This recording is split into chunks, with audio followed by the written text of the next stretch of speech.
وأحسن منك لم تر قط عيني، وأجمل منك لم تلد النساء. خلقت مبرأ من كل عيب، خلقت مبرأ من كل عيب، كأنك قد خلقت كما تشاء. كتاب أنزلناه إليك مبارك ليدبروا آياته وليتذكر أولو الألباب.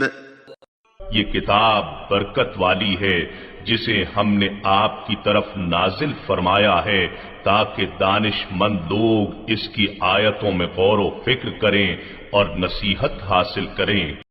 اللہم صلی علی سیدنا محمد وعلی آل سیدنا محمد بعدد کل ذرۃ مئۃ الف الف مرۃ۔ سامعین و ناظرین کرام، السلام علیکم ورحمۃ اللہ وبرکاتہ۔ سامعین کرام، سورہ نحل آیت نمبر 75-76، درس نمبر 1171۔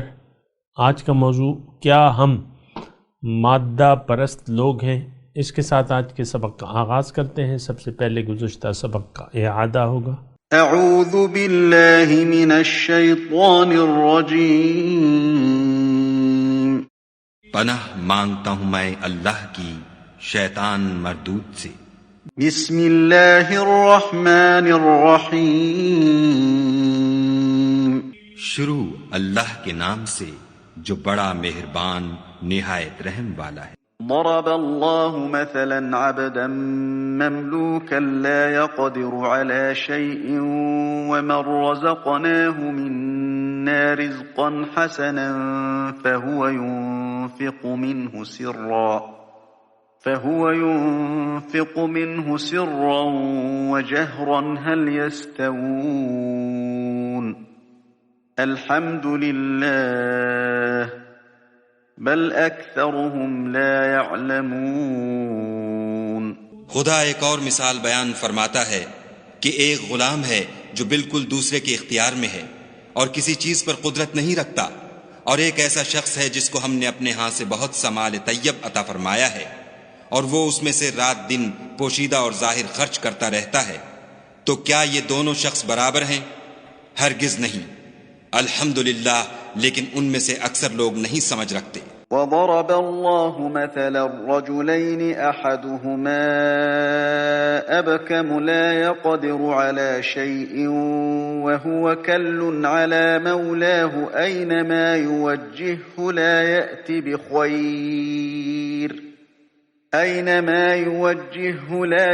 بخير هل يستوي هو ومن يأمر بالعدل وهو على صراط مستقیم۔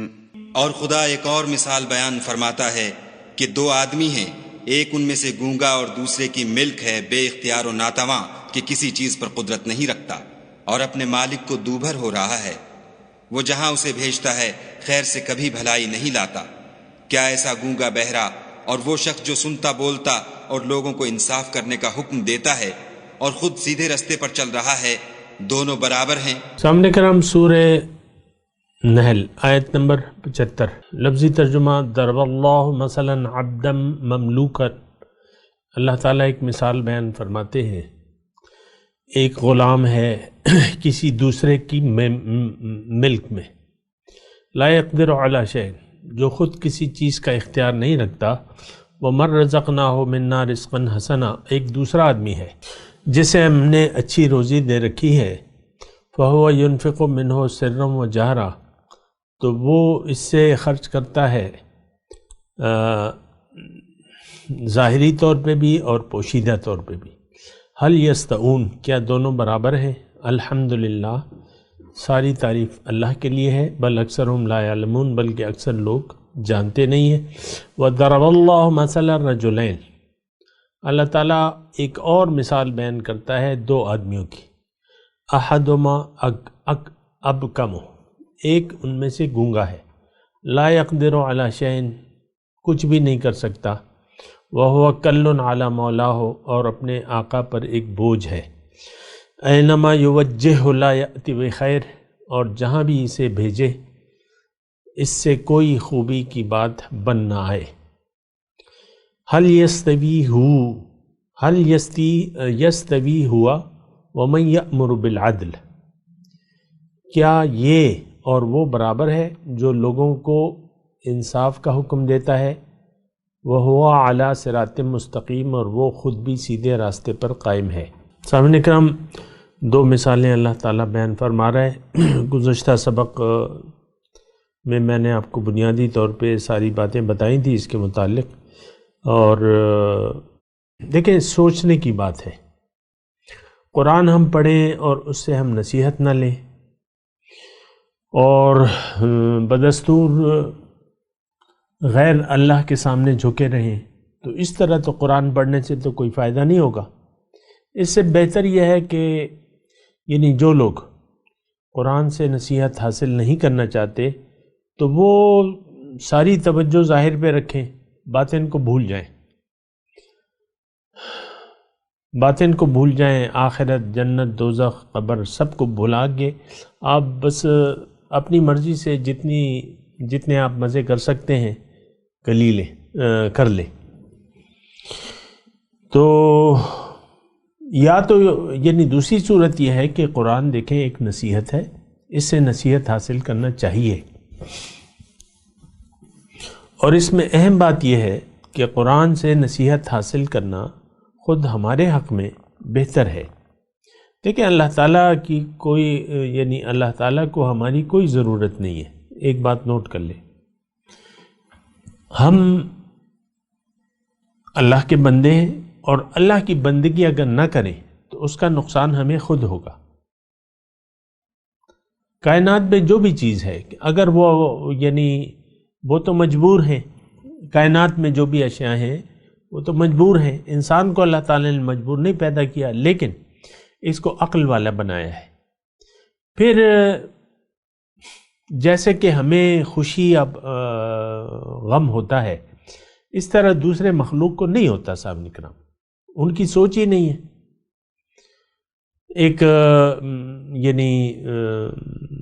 چکن ہے، وہ اپنے ساتھیوں کا حال دیکھ رہی ہیں کہ ایک ایک ذبح کیا جا رہا ہے، لیکن بس وہ تو مجبور ہیں، ان کو تو کوئی ایسا احساس نہیں ہے کہ واقعی اس کے بعد میری باری ہے تو میں ذرا بھاگنے کی کوشش کروں، نہیں۔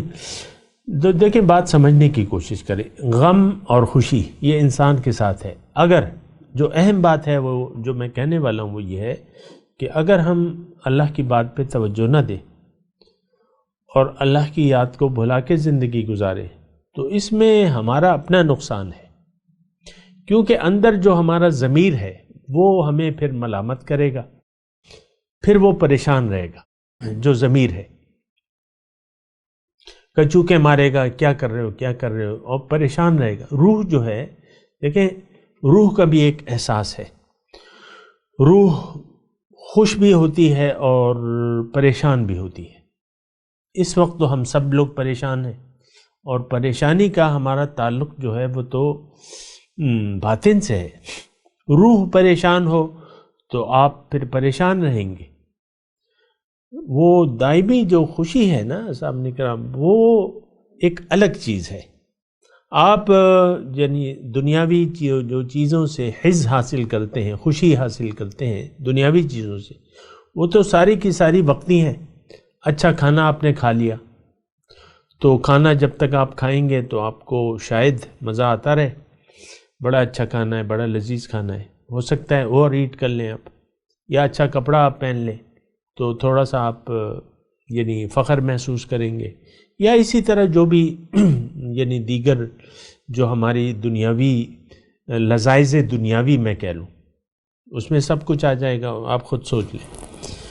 تو لذات کو اگر آپ محسوس کرتے بھی ہیں تو وہ وقتی ہوتی ہیں۔ متاع الدنیا قلیل، اللہ تعالیٰ نے فرمایا کہ متاع دنیا جو ہے وہ قلیل ہے۔ میں آپ کو پریشانی کی بات کر رہا تھا اور دائمی خوشی کی. قلبی اطمینان یہ ایک الگ چیز ہے. قلبی اطمینان انسان اگر خوش رہنا چاہتا ہے تو اس کا قلب مطمئن ہونا چاہیے. یعنی اندر سے جو خوشی پھوٹے گی تو وہ دائمی ہوگی، اور حقیقی خوشی وہ ہے جو آپ کے اندر سے پھوٹے. تو مسئلہ ہمارے ساتھ یہ ہے کہ ہم ظاہر کے پابند ہیں اور باطن کو ہم بھلا چکے ہیں. دائمی خوشی، میں آپ کو یہ بات نوٹ کرا رہا ہوں کہ اگر آپ قرآن سے نصیحت نہیں حاصل کرنا چاہتے، رجوع اللہ نہیں چاہتے، اور خواہشات تزکیہ نفس نہیں کرتے یا خواہشات نفس پہ کنٹرول نہیں کرتے، اور زندگی اپنی مرضی سے گزارنے کا آپ نے فیصلہ کر لیا ہے جیسے کہ عام طور پہ ہے، تو ایک جو اس کا لازمی نتیجہ ہے، روح آپ کی پریشان ہوگی. یہی بات جو ہے اللہ تعالیٰ نے قرآن میں لکھ دی ہے، ایک قانون کی حیثیت دے دی ہے اسے. من اعرض عن ذکری فإن له معیشۃ ضنکا، جس نے بھی میری یاد سے منہ موڑ لیا تو وہ بدحال ہوگا، اس کی زندگی تنگ ہوگی، خوش نہیں ہوگا. تو یہ پھر اس کے اثرات ہیں، یہ قانون بن گیا ہے. مثال کے قانون کا مطلب یہ ہے کہ یہاں تو اللہ تعالیٰ نے اپنی طرف نسبت کی ہے، فَإِنَّ لَهُ مَعِيشَةً ضَنْكَ، اس کی زندگی تنگ ہوگی. تو ظاہر ہے کہ تمام قوانین تو اللہ تعالیٰ کے بنائے ہوئے ہیں. آپ گرم پانی میں ہاتھ رکھیں گے تو گرم ہو جائے گا، ٹھنڈے پانی میں ہاتھ رکھیں گے ٹھنڈا ہو جائے گا. یہ تو قانون خداوندی ہے. اس طرح کا یہ قانون ہے کہ آپ اگر اللہ کی یاد سے منہ موڑ لیں گے، میں جملہ ایک ایسا کہہ رہا ہوں کہ باقی تو پھر تفصیلات ہیں. اصل ہمارا تو جرم کیا ہے؟ وہ تو یہ ہے کہ اللہ کی یاد سے ہم نے منہ موڑ لیا ہے، اور دنیا کی یاد سے ہمارے دل آباد ہیں.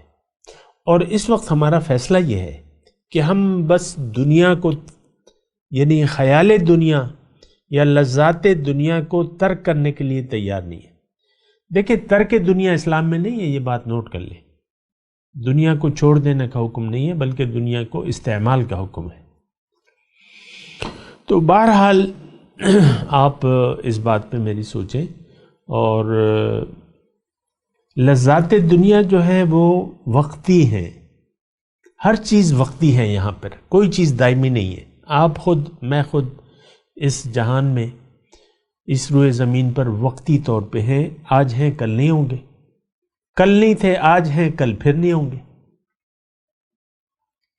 اچھا، یہ سب کچھ ایک قصہ پارینہ بن جائے گا اور ہماری ایک کہانی رہ جائے گی. جیسا کہ آپ اپنے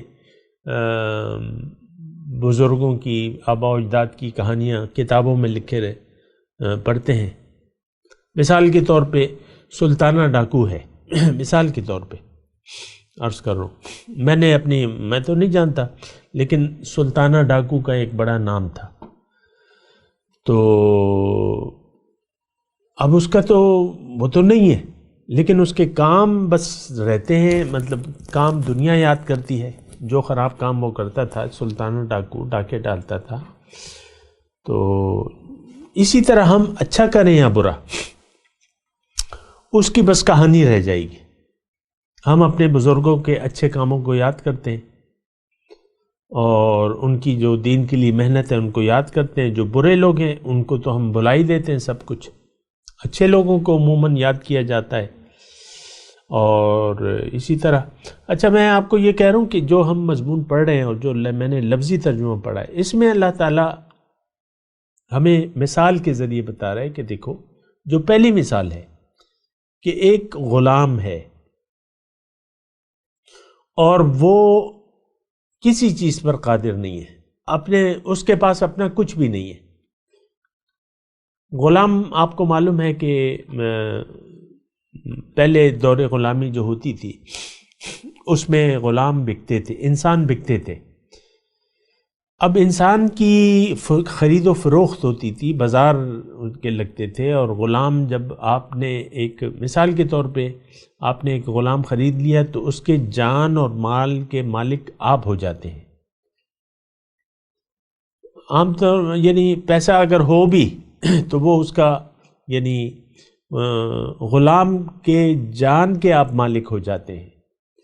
اور اس دور میں غلام کو اگر اپنے غلام کو قتل کر دیں کسی بھی بات پہ طیش میں آ کے تو آپ پہ کوئی مقدمہ نہیں بنتا، بھئی اس کا غلام تھا، مار دیا، بات ختم. غلام اس وقت جو یہ تھوڑا سا اس کو سمجھے، آج کل تو نوکری ہے لیکن نوکری کا مسئلہ ذرا مختلف ہے. غلام کا مطلب مالک، اور وہ اپنی کسی چیز کا اختیار نہیں رکھتا تھا. مثال کے طور پہ کوئی جنگ میں کوئی لونڈی آپ کے یعنی مسلمانوں کو لونڈی مل گئی جنگ میں، تو وہ لونڈی کے آپ مالک بن گئے، بغیر نکاح کے ازدواجی تعلق آپ اسے رکھ سکتے ہیں. وہ تو یعنی یہ قانون تھا اس وقت، اسلامی قانون تھا. اب بھی یہی ہے، جنگ میں اگر کوئی ایسا غلامی کا دور تو ختم ہو گیا ہے لیکن گنجائش یعنی ہے اس کی. جنگ میں اگر کوئی عورتیں قید ہو جائیں اور جیلوں میں نہ رکھیں تو وہ مجاہدین میں تقسیم ہو سکتی ہیں. ویسے میں آپ کو ایک بات کہہ رہا ہوں، اس سے کوئی غلط مطلب نہ لے، تو وہ آپ کے بغیر یعنی نکاح کے آپ مالک بن جائیں گے اس کے. خیر اس وقت تو یہی تھا.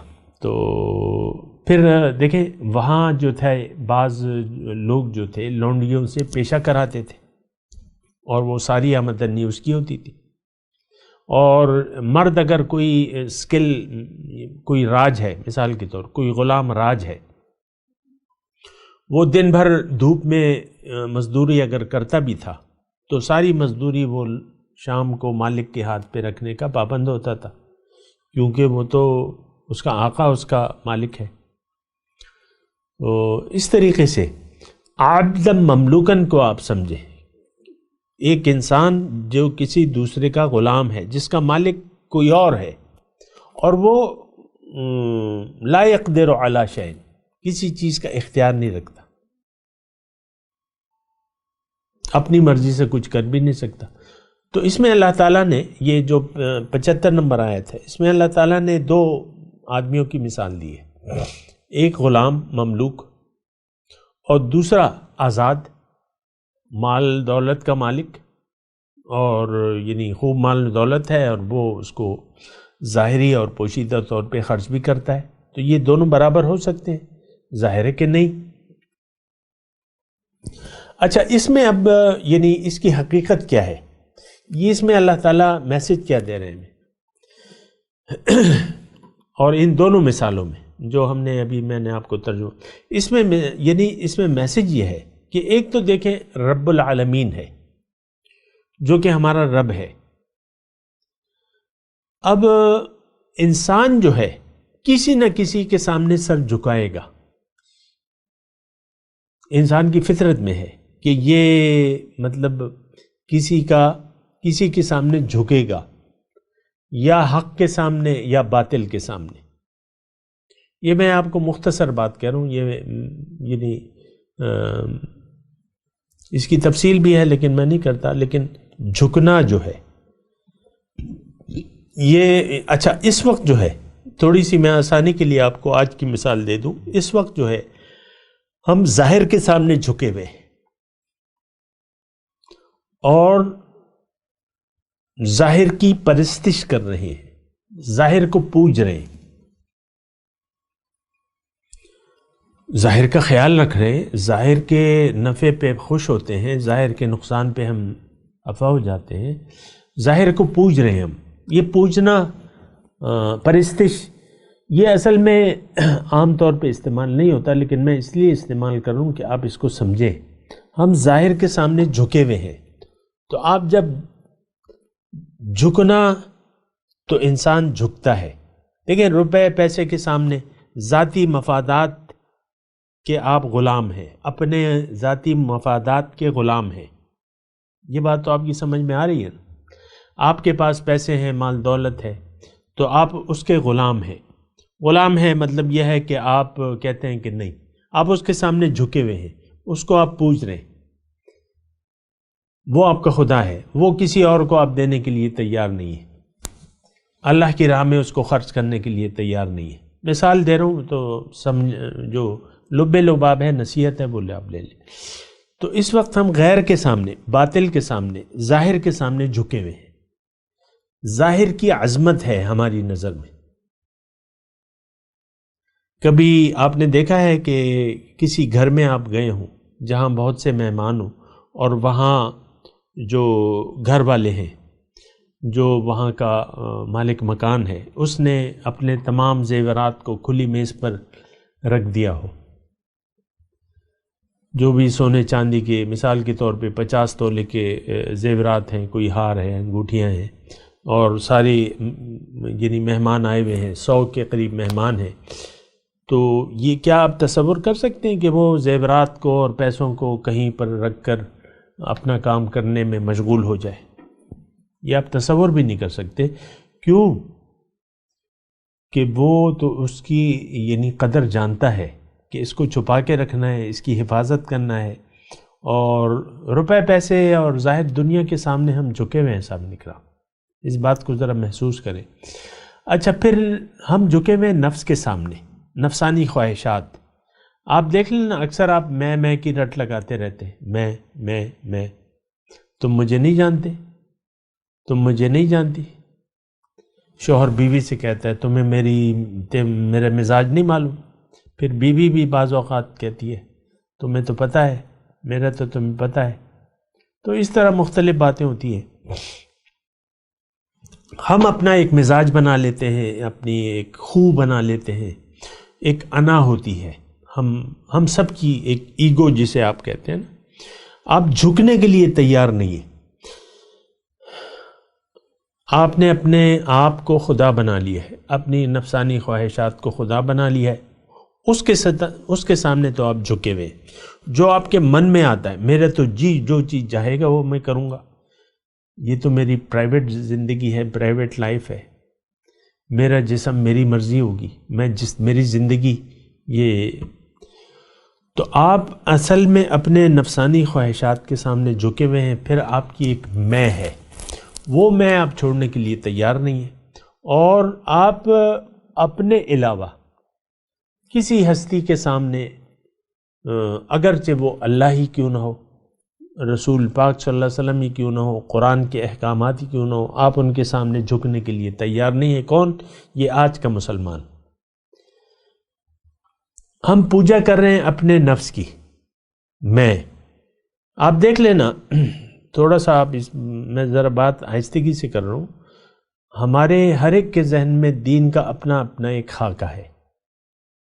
دین کو ہم اپنے اپنے حساب اور مقدار اور سوچ سے ہم نے ایک تصور قائم کر لیا ہے کہ بھئی نیکی یہ ہے، یہ نیکی ہے، یہ نیکی ہے. اور یہ نیکی اور برائی کا تصور تو آپ کا اپنا خود ہے، اپنا خود بنایا ہوا ہے.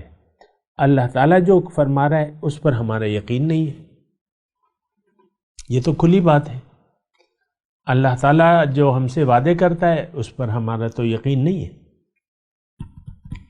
یا جس سے ہمیں ڈراتا ہے دوزخ سے، تو اس پہ بھی ہمارا یقین نہیں ہے. ہم کہتے ہیں نہیں، بس جو میں سوچ رہا ہوں، جو میری سمجھ میں آ رہا ہے، بس وہی ہے.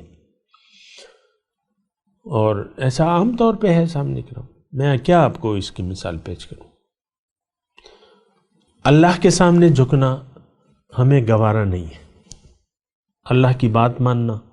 پھر حضور صلی اللہ علیہ وسلم پیغمبر تشریف لائے، لوگوں نے ان کے سامنے جھکنے سے انکار کر دیا، جبکہ حکم تھا رسول کی اطاعت کا. انہوں نے جو رسول کی اطاعت تھی وہ نہیں کی، تسلیم نہیں کیا ان کی اطاعت کو. اچھا، پھر جو مدینے گئے منافق کا ایک ٹولہ تھا وہاں موجود، انہوں نے بھی حضور کے یعنی جو باتیں تھیں وہ عملی طور پہ وہ دل سے نہیں مانتے تھے. روایتی طور پہ اس طرح ہم کرتے ہیں، وہ اس طرح کرتے تھے، باقی تو وہ مانتے نہیں تھے۔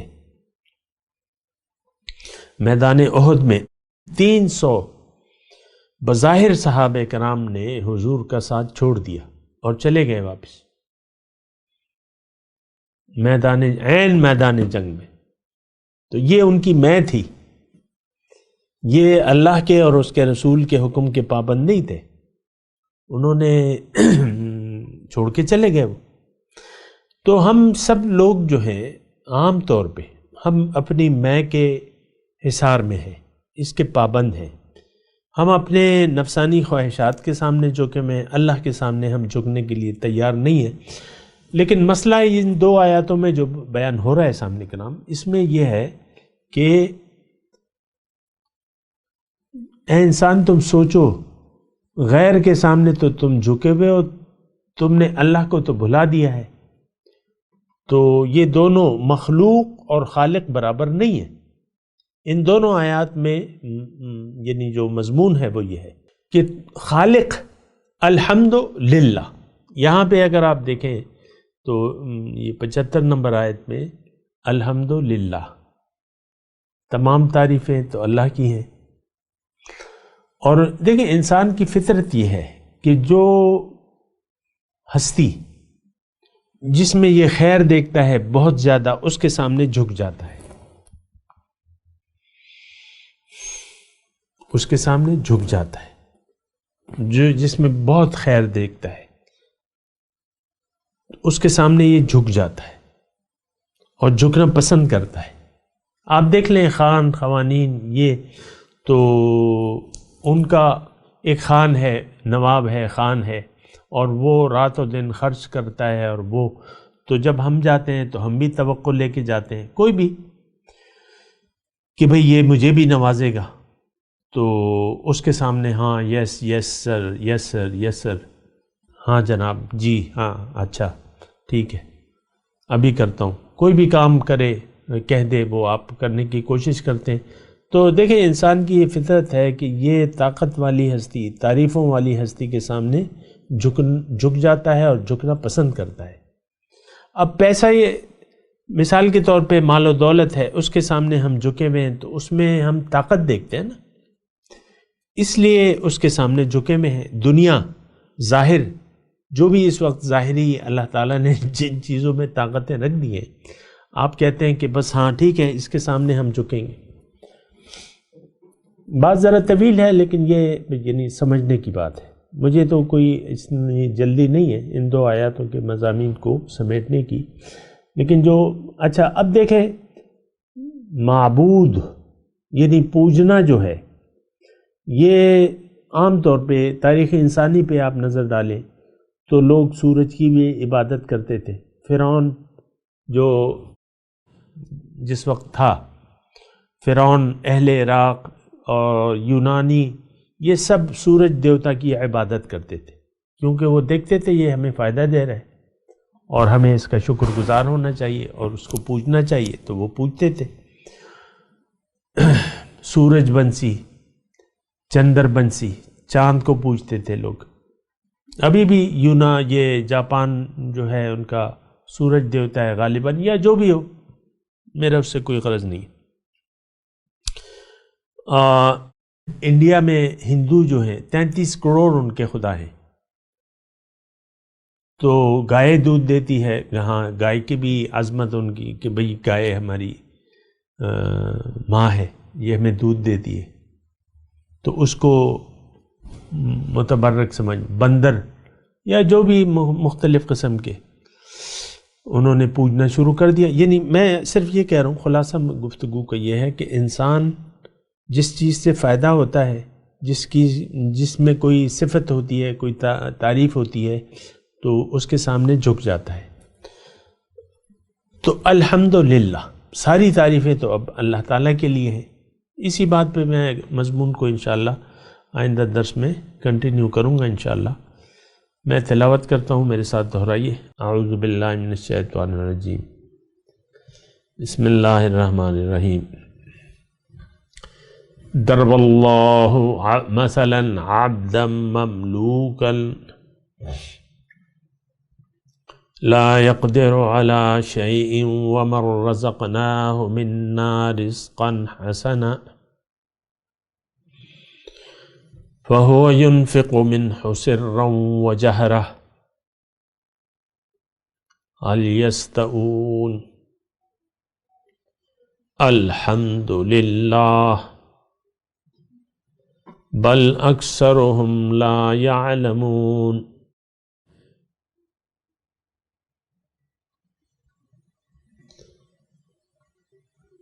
وضرب الله مثلا الرجلين احدهما ابكم لا يقدر على شيء وهو كل على مولاه أينما يوجهه لا يأتي بخير هل يستوي هو ومن يأمر بالعدل وهو على صراط مستقيم. اب ان آیت کی تلاوت اور ترجمہ. اعوذ باللہ من الشیطان الرجیم. پناہ مانگتا ہوں میں اللہ کی شیطان مردود سے. بسم اللہ الرحمن الرحیم. شروع اللہ کے نام سے جو بڑا مہربان نہایت رحم والا ہے. ضرب الله مثلا عبدا مملوكا لا يقدر على شيء ومن رزقناه منا رزقا حسنا فهو ينفق منه سرا وجهرا هل يستوون الحمد لله بل اکثرهم لا يعلمون. خدا ایک اور مثال بیان فرماتا ہے کہ ایک غلام ہے جو بالکل دوسرے کے اختیار میں ہے اور کسی چیز پر قدرت نہیں رکھتا، اور ایک ایسا شخص ہے جس کو ہم نے اپنے ہاں سے بہت سا مال طیب عطا فرمایا ہے اور وہ اس میں سے رات دن پوشیدہ اور ظاہر خرچ کرتا رہتا ہے. تو کیا یہ دونوں شخص برابر ہیں؟ ہرگز نہیں. الحمدللہ، لیکن ان میں سے اکثر لوگ نہیں سمجھ رکھتے. وضرب الله مثلا الرجلين احدهما ابكم لا يقدر على شيء وهو كل على مولاه اينما يوجهه لا يأتي